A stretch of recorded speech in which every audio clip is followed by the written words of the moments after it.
Ma'am, hꯟꯗꯛꯁꯦ video khara latle ado si maning do uriba aigi ka se si same no hona da matam khara changthokreba aduna ni ai video thagat pangam drise ado hujik ngasi thagat to video se di makhan makam ma'am am yaure abi mana karan dari bu ko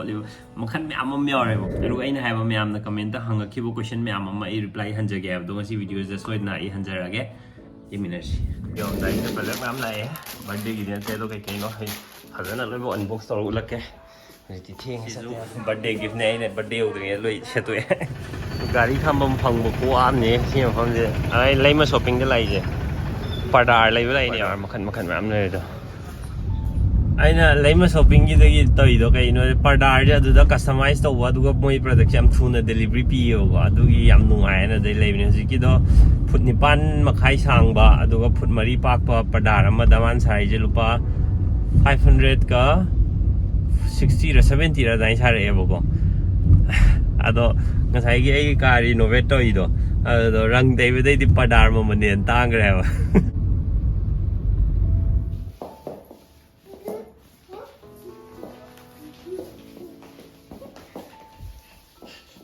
wow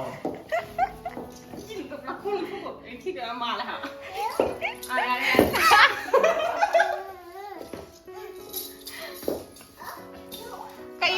kìa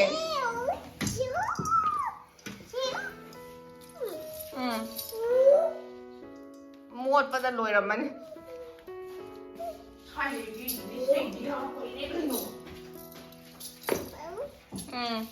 này không nữa nữa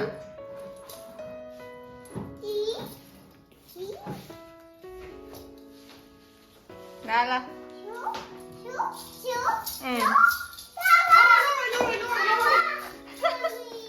mà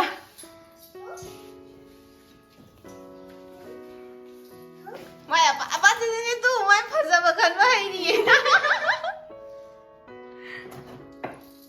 atau ini lalu kriya aduh tuh aja lah di bema onar mana nih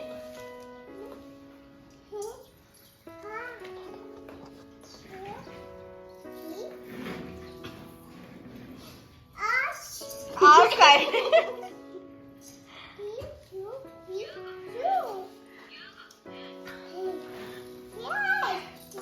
Ada. Hills itu pasal dia mana jalan bisa.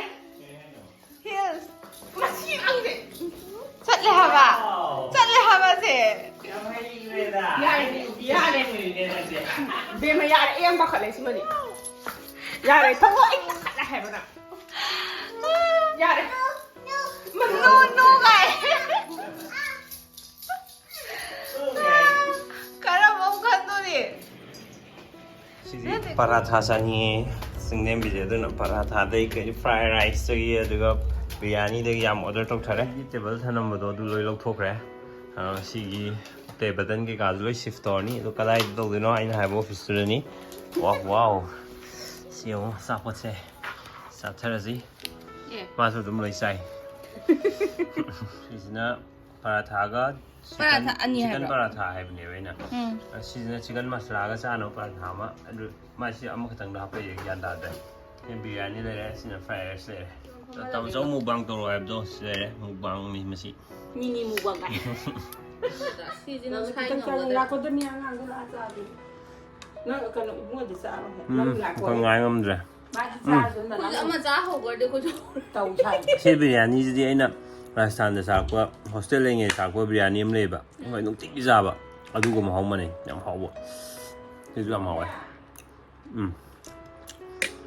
hỏng nào ấy mà sao kẹt, làm hỏng đúng với ôm nhiều, làm hỏng á. Ấy sai phân con, sai phân ngoài bên này nó sai cân lấy bắp, mà hỏng, súp nó cái đây là gì số? màคุณมาจ้าว่าจะเลยให้ดูแต่ว่าจะถูกให้ไม่ได้แบบจ้างกันเนี่ยดูไหนจะกันเนี่ยพันนี้ให้ดูเดินมาเขาบ้าเดี๋ยวจะห่อยัยจะใช้ห่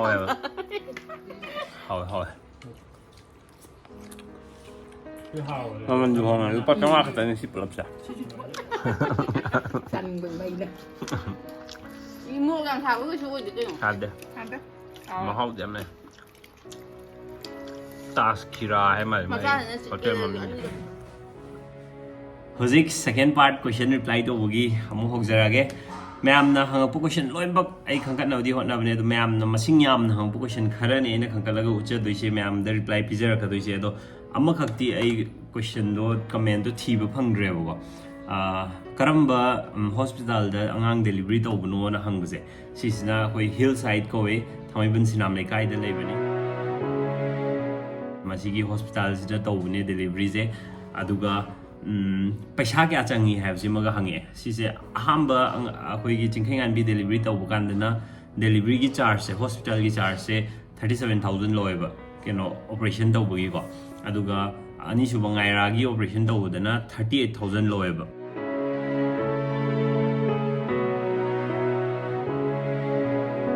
अदुगा तो हिदाक लांथक lab खोटपा तौरगा around 44 गुंबा खुत्ता लेरगदी अदुम कोनेब अदो गायरागी मतांगदना गायरासे मु नारकपदगी मासे ICU the निकू है मोइनो NICU है सिसे थंबदगी अदुई मफमदुगी तोंगानबा charge अमगोंग लोवेबको निकू दरकार लेतबो ओरगदी अदु मसाई 44,000 मुक पाइबदा enough ओइनी नाइना खले अरगो निकू दरकार लेबो ओरगदी आईसीयू सिदा क्याम कुइना लैगे हाबदि मतुंगिना मखोई आईसीयू की चार्ज वाना लै मसिली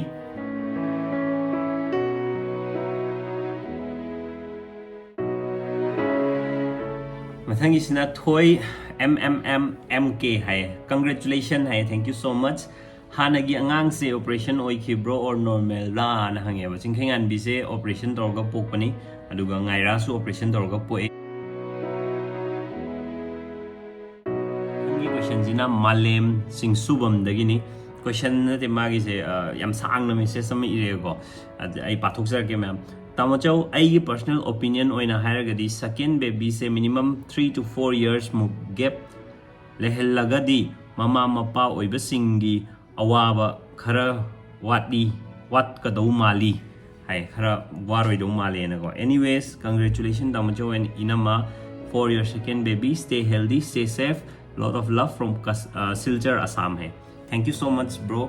चाही अहुम नत्रगा मरी लेरगा गेप थमगदी यामना पेरेंट्स ओइबसिंग द फगनी ना सजेशन माय यू हाइरे अखोय जिक चाही अनि गेप लेबनेबो अदो सी अदुम एक्सपीरियंस तौरे खंगे क्या कमाइना वाई अदैदी कमाइन तौई हाबदो अदुम माना हाइजे आइसु यानिंगे चाही अहुम मरी मिनिमम द मरी लेरगदी हेना फैगो अरगा अखोय gi चाही अनि लेबिसदी खरा वाई अदुबु कोरोना से लेना चिंगलेम बिसु डेंटल मागी थबक तो सत्तबनिना सिगी एडवांटेज खरा अखोइदा फंगेबा अदुना खितंग दि अमुक फै अरो कैगुम अखोइ निमक थबक चलमगदी हेना वागनी लेबक फदना सिचुएशन इज माय ओइबदे होय manage तौरे thank you मथंगा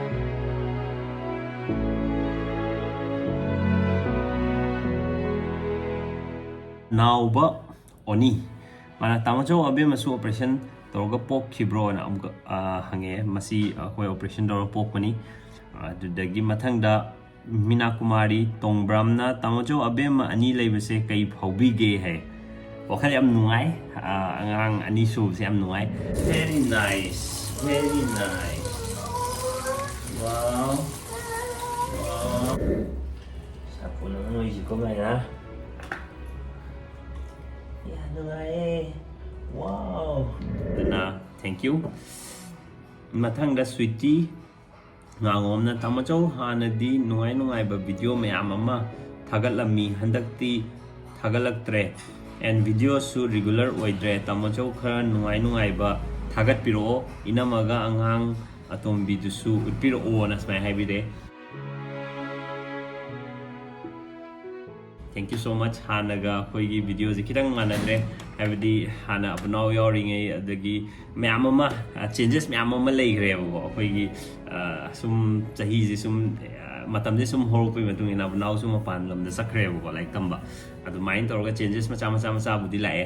ado sigi change myam ji na ai je ji oi bo poche oi bani na ai ju myam na nungai thaglo do thagan bai du hona rake अदो thank you ma'am video से तुम येंबिरगा suggestion मखन पिबिरपगी मथंगदना असेम मोनिकाना अखोगी family member से करम कांदा हेंदोइनो good news ता दोई ngai leirabani thainagi video dainiko sise macha thoibigi lila ure icha nupa gi lila amuk yenglasi tek takaidana mama macha mamit pangbu oibiro hana thank you I reply si kitang thenge na halije adubu thank you so much maina wish pibirakpagi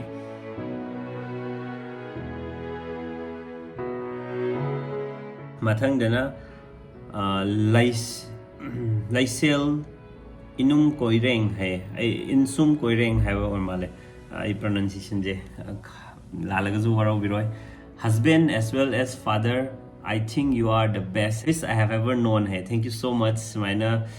encourage to birok pase ko yamna nuai thank you mathangda monica posongbam na ko nupa agera nupi agera isorna akhoi gi damuk tambirak padu harau harau accept to be you ana haigo mama mapa mapa mama oijage phangdaba mayam ama su leiri anyways god bless both the mother and child hai thank you so much ana ji hair pus jago mama mapa oige phangdaba mayam ama su lei hai ganjida si gi feeling je akhoi ju hana phawre akhoi gi luhung matung akhoi 1 year muk hel la kan daneba chingkheng an bi phangjei je alo sigi 1 year gi manung ji da akhoi da mayam ama yamna charang na ba deidi mi gi akhoi gi mina su question luhung ami mi su dum hanga idano go ado akhoi na angang oi leihiroi gi na leiba makhan gi na tongan feeling am waram gani mi na question hang ba kan da ado akhoi di angang je pamjaraga leiba kan da phangdaba gi laying it the simple question hang up kan ang oi robo kamai ka am wali gi hang up kan da yamna koi da kahani kamai na hai du no kan express to the no ai to su phawi de isa ji da ko yamna comfortable oi da ba ma lei ba khoi doctor ju chat na khotan lo myam honai ne adu bok ta yadri ne ba keno se jiki angang phangdri ji bu go adu si mu angang ira na phangba myam da no mu nupi pamja de na ke ama myam lei ne go do ai gi wakhal da di hoji mana comment ta happy is maina ko nupa egera nupi egera ko harau harau na accept to do ne icha chap manai go ai just maina khale haro comment da zoom ko ne mention to bira thank you so much ro ma sigdi ai video sai da comment hanba question jarage mathang da hold myam ama su tong na gi sai gi package myam do adu hang to ga kai no ko main to go no karam ma khal gi na phai karam bana phatte ha na jing ba myam do ai myam da su share to ra ge pot yam yam me hang do je ana ai di already excited oi re go si ba hang to ga kamai na video je kamai na myam da share to si ge khan na ji da ga ana myam da soi na excited oi gi ni khale video do la kan da go advidi ngasi video mata si lotion jage myam comment nusi ba adai support to biramo aduga subscribe to dribo agadi subscribe to shen biramo do myam thank you so much bye bye